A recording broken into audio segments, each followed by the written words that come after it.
Hi guys, ഈ രണ്ട് മഹത് വ്യക്തികളെ നിങ്ങൾക്കറിയില്ലേ? നിങ്ങൾക്കറിയാത്തൊരു കാര്യം കൂടി ഞാൻ പറഞ്ഞുതരാം. സിബിൻ എൻ്റെ ബാല്യകാല സുഹൃത്താണ്.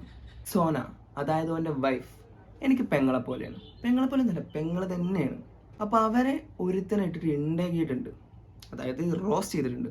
നമുക്ക് ആ വീഡിയോ ഒന്ന് കാണാം. 18 21 തികയാൻ വേണ്ടി നോക്കിയിരുന്ന 2 2K റോക്കറ്റുകളാണ് ഈ കാണുന്നത്, നമ്മൾ ഈ പരിചയപ്പെടുന്നത്.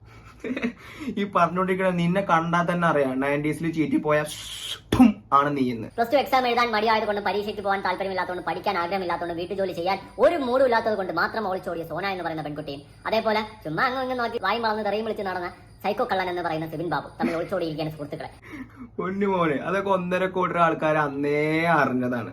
ഇത് ഏറ്റവും അവസാനം അറിയണത് നീ ആയിരിക്കും. അതാണ് ഞാൻ നേരത്തെ പറഞ്ഞത്, 90s പോയ ആളാണ് നീ. അതും ലോകത്തിൽ ആദ്യമായിട്ടാണ് ഒരു പെൺകുട്ടി ഈ ഒരു കാരണം കൊണ്ട് ഒളിച്ചോടുന്നത്. നിങ്ങൾ പല കാരണങ്ങളും കണ്ടിട്ടുണ്ടായിരിക്കുമല്ലോ. പ്രേമിച്ചവനെ കെട്ടിച്ച് തന്നില്ലെങ്കിൽ ഒളിച്ചോട്ടം, അവിഹിതത്താൽ ഒളിച്ചോട്ടം, പല രീതിയിൽ പല ഷേപ്പിൽ ഒളിച്ചോട്ടങ്ങൾ കണ്ടിട്ടുണ്ട്. എന്നാൽ സ്കൂളിൽ പോകാനും പഠിക്കാനും വയ്യ, എക്സാം എഴുതാനും വയ്യാത്തത് കൊണ്ട് മാത്രം ഒളിച്ചോടി ഒരു പെൺകുട്ടി എന്ന റെക്കോർഡ് ഗിന്നസിൽ കയറാനായിട്ട് ഈ സോനയ്ക്ക് സാധിക്കട്ടെ. അങ്ങനെ ഗിന്നസ് ബുക്കിൽ കയറാൻ പറ്റുമോ? അങ്ങനെ ഉണ്ടായാലും CBI നമുക്കത് വലിയൊരു ഫ്രെയിം ആക്കിയിട്ട് വീടിന്റെ ഫ്രണ്ടിൽ തന്നെ വെക്കണം കേട്ടോ. കൊള്ളാടാ, നീ നിന്റെ ഫോളോസ് ആയ ഒരുപാട് കൊച്ചു പിള്ളേരെ നീ പറ്റിച്ചിരിക്കുകയാണ്. സിഗ്മയാണ്, അണ്ണൻ മറ്റതാണ്, പ്രണയിക്കരുത്, തേങ്ങയാണ്, മാങ്ങയാണ്, തൊയ്യാണ്, കൊലയാണെന്ന് പറഞ്ഞിട്ട് നീ അവരെല്ലാരും പറ്റിച്ചുകൊണ്ട് അവസാനം നീ പെണ്ണിനെ കൊണ്ട് പോയി. ശരിയാണ് മോനെ, അത് നിന്നോട് ഞാൻ യോജിക്കുന്നുണ്ട്, 100% ഞാൻ നിന്നോട് യോജിക്കുന്നുണ്ട്. നിന്റെ വീഡിയോസ് കണ്ടു കഴിഞ്ഞാൽ നിനക്ക് അല്ലാതെ ഒരു വീട്ടിൽ നിന്ന് പെണ്ണ് കെട്ടിച്ചേരൂല. അതുകൊണ്ട് നീ ഇരിച്ചോണ്ട് പോകാൻ മാത്രം നിന്നെ കൊണ്ട് പറ്റത്തുള്ളൂ. കെട്ടിച്ചേരത്തില്ല, ജീവിതത്തിൽ ഒരു വീട്ടിൽ നിന്ന് നിനക്ക് പെണ്ണ് വരത്തില്ല, അത് കൺഫേം. ഓന്റെ കാര്യം വിട്ട് അതിപ്പോ കഴിഞ്ഞില്ലേ, ഇനിയിപ്പോ പറഞ്ഞിട്ടൊന്നും ഒരു കാര്യമില്ല. മോന്റെയും മോന്റെയും വെച്ചിട്ട് ആരെങ്കിലും പെണ്ണിരുന്ന് നിനക്ക് തോന്നുന്നുണ്ടോ? എന്നിട്ട് ബാക്കിയുള്ളവരെ കാര്യം പറ. വീട്ടിലാവുമ്പോ പഠിക്കണം, പണിയെടുക്കണം, എന്തൊക്കെ ചെയ്യണം. ഇവിടെ ആവുമ്പോ തിന്നുക, കിടക്കുക, തൂറുക, ഉറങ്ങുക. എന്ത് സുഖ ജീവിതം. തിന്ന് തൂറി ഉറങ്ങി, തിന്ന് തൂറി ഉറങ്ങി, തിന്ന് തൂറി ഉറങ്ങി. ഈ ഭാഗ്യം ആർക്കെങ്കിലും കിട്ടൂടെ? അതൊക്കെയാണ് ജീവിതം. എല്ലാവരും ആഗ്രഹിക്കുന്ന, എല്ലാവരും സ്വപ്നം കാണുന്ന, എല്ലാവരും കൊതിക്കുന്ന ഒരു ജീവിത ശൈലിയാണ് നമ്മുടെ കൽപ്പനയും കാന്താരിക്കും കിട്ടിയിട്ടുള്ളത്. നല്ലതാണ്. എത്ര ദിവസം കാന്താരിക്ക് ഇതുപോലെ തിന്നും തൂറി ഉറങ്ങാൻ പറ്റുമെന്ന് ആലോചിച്ചാൽ മാത്രം മതി. കൂടുതൽ ദിവസം എനിക്ക് തോന്നുന്നില്ല തിന്നും തൂറി ഉറങ്ങി മാത്രം അവിടെ ഇരിക്കാൻ പറ്റുമെന്ന്. എന്തായാലും നടക്കട്ടെ.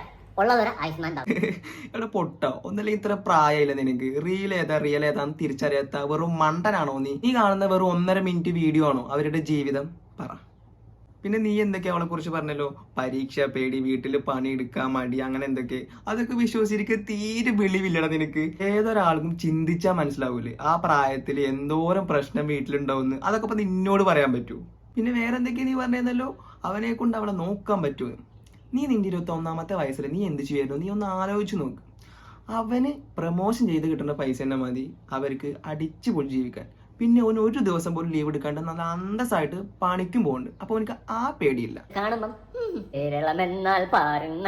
കേവലം ഒരു പിടി മണ്ണല്ല മണ്ണല്ല. ഇപ്പൊ മനസ്സിലായി, ഈ തന്തയായിട്ട് പെണ്ണിട്ടാ തന്നെ സൂക്കടല്ലടാ നിനക്ക്. നീ വിഷമിക്കണ്ട, നിനക്ക് ഒരിക്കലും പെണ്ണ് കിട്ടാൻ പോണില്ല. കണ്ണാപ്പിത്തനങ്ങളൊക്കെ കാണിച്ച് ഇതുവരെ എത്തിച്ചില്ല. ആയുഷ്മാൻ എല്ലാ മംഗളാശംസകളും നേരുന്നു.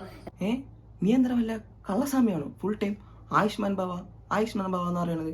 എന്തായാലും എൻ്റെ വക നിനക്ക് ഒരുക്കിട്ടൊരു ആയുഷ്മാൻ ബാബ.